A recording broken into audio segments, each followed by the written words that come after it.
مفاد، اس کا لیڈر، اس کی سیاست اور پاکستان کی ریاست بڑا ہے کہ اگر وہ ہے تو ریاست ہے، اگر وہ نہیں ہے تو ریاست نہیں ہے۔ میں سمجھتا ہوں کہ یہ حماقت ہے، یہ ان کا احمق پن ہے۔ پاکستان کی ریاست کو کوئی نقصان نہیں پہنچا سکتا۔ پاکستان کی ریاست مضبوط ہے، یہ 24 کروڑ عوام اس کی پشت کے اوپر ہیں، لہذا اگر پی ٹی آئی نے بھی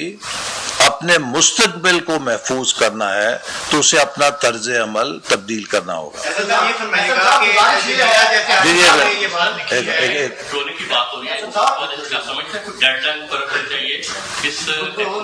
دوسری بات، کے پی کے وزیر اعظم پنجاب ہے، گنڈا پور نے وہاں گئے ہیں، ایک تو بجلی چلائی ہے، لوڈ شیڈنگ جو ہو رہی تھی علاقوں میں، وہ فیڈر انہوں نے آن کیے ہیں اور ایک دھمکی دی ہے وفاق کو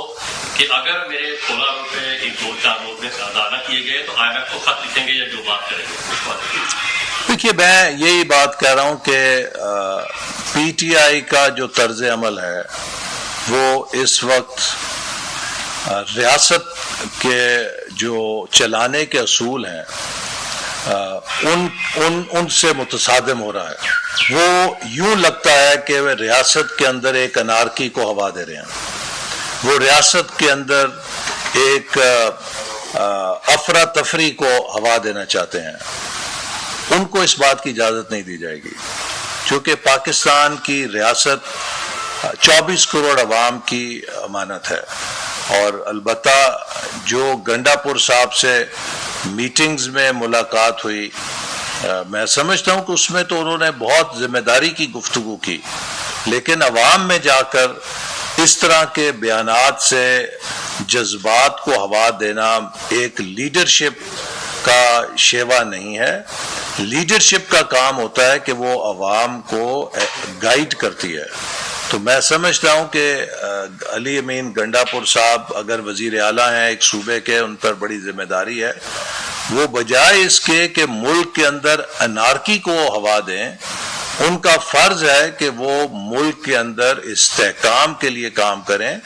اور اپنے صوبے کی فلاح بہبود کے لیے اپنی جماعت کے منشور پہ عمل کریں، تاکہ اگلے الیکشن میں وہ بتا سکیں کہ ہم نے خیبر پختونخوا کو جنت بنا دیا، دیکھو ہماری جنت